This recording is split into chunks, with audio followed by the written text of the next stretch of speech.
Once upon a time, in a tiny wooden cottage near a big green forest, lived a kind woodcutter with his 2 children, Hansel and Gretel, and their stepmother.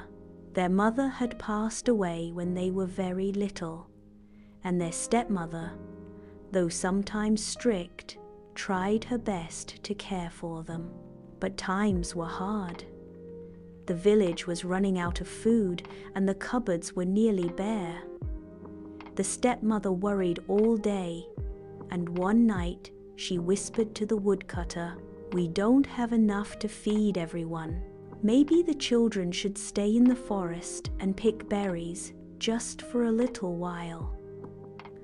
Hansel and Gretel, who had been listening, got a little scared. Hansel had an idea. That night, he filled his pockets with white pebbles from the garden. The next morning, their stepmother gave them a small piece of bread and led them into the woods. "Pick berries and stay close," she said, and then she walked away, saying she'd return soon. But she didn't come back. Luckily, Hansel had been dropping pebbles along the path. When the moonlight shone, the white stones sparkled, and the children followed them all the way back home. The stepmother looked surprised when they returned, but she let them in and gave them warm soup. A few days later, the food ran out again. This time, Hansel didn't have time to gather pebbles, so he crumbled his bread and dropped pieces along the way. But birds ate the crumbs.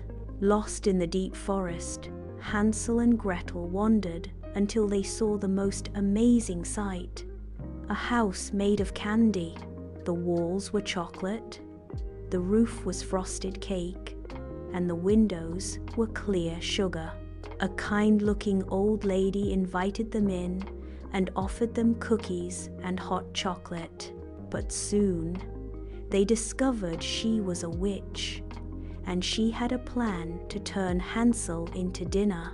Gretel was clever and brave.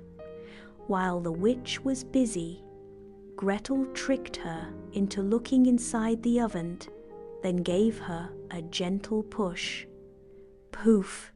The witch was gone, and the oven shut tight. Inside the candy house, the children found baskets of gold coins and jewels. They packed them up and found their way home, using the sun to guide them. When they returned, they saw their father waiting by the door, tears in his eyes. Their stepmother had gone away, and now the family was together again. Thanks to their clever thinking and brave hearts, Hansel and Gretel never went hungry again.